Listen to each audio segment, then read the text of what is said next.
جبکہ ہمارے یہاں المیہ یہ ہے کہ مسلمان ان کو تو فیسیلیٹیٹ کرنا چاہیے اپنے دوسرے مسلمان بھائیوں کو ماہ رمضان المبارک میں، اور منافع جو پہلے وہ لے رہے تھے اس میں کمی کرنی چاہیے.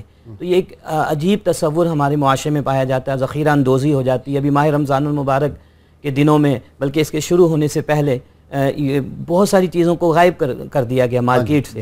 کہ جب ماہ رمضان المبارک جب شروع ہوگا تو پھر اس پہ اب کھجور آئی ہے، اب اور اپنی قیمت ان چیزوں کو بیچیں گے. تو یہ تو المیہ ہے. اس پر ہمارے جو تاجر حضرات ہیں، بزنس مین ہیں، ان کو بہت زیادہ توجہ دینے کی ضرورت ہے اور اپنی اس روش کو تبدیل کرنے کی ضرورت ہے. مفتی صاحب، ہمارے کاروباری بھی یہ سمجھتے ہیں کہ رمضان پاک میں خوب مہنگائی کی جائیں، چیزیں غائب کر دی جائیں، پھر لائی جائیں. اب وہ جو پیسے کما لیے، اسی طرح حکمران سمجھتے ہیں ہمارے کہ بھئی ہم نے لوٹ مار کی، کک بیکس لے لیے، پیسے لے لیے، رشوت لے لی. افسر میں نے دیکھے، خود میں نے دیکھے ہیں، میرے تجربے میں آئے کہ رشوت لے لیتے ہیں، پھر وہ کہتے ہیں کہ اب آخری عشرہ جو ہے وہ ہم چلے جائیں گے وہاں مکہ مدینہ، ہم عمرے کے لیے چلے جائیں گے.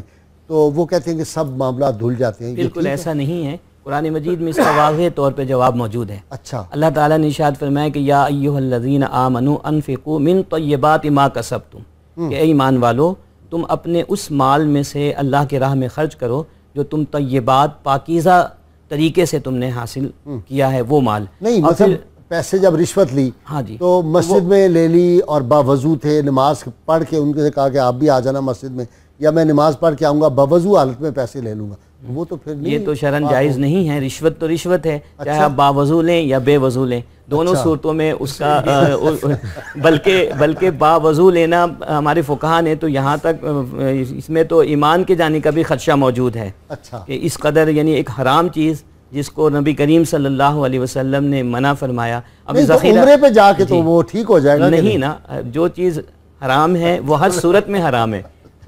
تو ذخیرہ اندوزی کے حوالے سے ایک حدیث مبارک ہے، وہ میں پیش کر دوں کہ نبی کریم صلی اللہ علیہ وسلم نے ارشاد فرمایا کہ المحتکر ملعون، کہ جو ذخیرہ اندوزی کرتا ہے وہ ملعون ہے، اس پر لعنت ہے. لہٰذا اب جو بھی اس کی آمدنی ہوگی وہ لعنت شدہ آمدنی ہوگی، اس میں برکت کبھی ہو نہیں سکتی. مفتی صاحب بہت شکریہ آپ کا، مفتی صاحب آپ کا بھی بہت شکریہ، ڈاکٹر صاحب آپ کا شکریہ. ناظرین کرام، کتاب الشفاء سے نسخے کا وقت ہو گیا. گھریلو نفرتیں، اختلافات، مس انڈرسٹینڈنگز ہو جاتی ہیں اور بڑی مصائب پیدا ہو جاتے ہیں. تو اگر اس طرح کی صورتحال ہو تو گھریلو ناچاکی کو صلح و محبت میں تبدیل کرنے کے لیے سورہ ممتحنہ کی آیت نمبر 7 جو ہے وہ اگر پڑھ کر بسم اللہ الرحمن الرحیم عسى الله ان يجعل بينكم وبين الذين عاديتم منهم مودة والله قدیر واللہ غفور الرحیم پڑھ کر 1100 بار چینی پر دم کریں اور چینی کے برتن میں وہ چینی ملا دیں. جو استعمال کرتا جائے گا وہ اس کے دل سے کدورت، نفرت، بیزاری اور تلخی جو ہے وہ مٹتی چلی جائے گی اور اس کی جگہ محبت، الفت اور ہمدردی لے لے گی. ناظرین ہم یوں بھی ہو سکتا ہے کہ جو کے وقت آپ استعمال کرتے ہیں اس کو پڑھ کر وہ جو شربت استعمال کریں یا کوئی جوس استعمال کریں یا کوئی اور چیز استعمال کریں، دودھ، اس میں بھی یہ میٹھا جو ہے وہ استعمال کیا جا سکتا ہے. شرط یہ اول و آخر 11 مرتبہ کوئی بھی درود پاک جو پڑھ لیں. سیدنا علی المرتضیٰ شیر خدا کرم اللہ وجہہ کا قول مبارک ہے، آپ فرماتے ہیں کہ تو کریم سے نیکی کرے گا تو وہ اور جھک جائے گا، لئیم سے نیکی کرے گا وہ سرکش ہو جائے گا. تو نیکی جب تم کرو تو دیکھ کے کریموں سے زیادہ نیکی کیا کرو، اچھے لوگوں سے دوستی بناؤ، اچھے لوگوں سے تعلقات بناؤ. اللہ کریم سے دعا ہے کہ اللہ کریم ہمیں رمضان پاک کی برکتوں سے بہرہوار فرمائے، ہمارے گھروں میں اللہ تعالیٰ کی رحمتوں کا نزول ہو، ہمیں رزق حلال کمانے اور رزق حلال اپنے گھر والوں کو کھلانے کی اللہ تعالیٰ توفیق عطا فرمائے. اور ناظرین کرام، رمضان پاک کے مقدس ایام ہیں، ہر روز دعا کریں یا اللہ ہمیں دیانتدار حکمران عطا فرما، یا اللہ ہمیں حضور صلی اللہ علیہ وسلم کے سچے غلام اور عاشق حکمران عطا فرما، اور اللہ کریم ہماری لوٹیروں سے جان چھڑا. اللہ کریم آپ کا حامی و ناصر ہو. کل تک کے لیے اپنے میزبان نذیر احمد غازی کو اجازت دیجیے، کل آپ سے صبح ملاقات.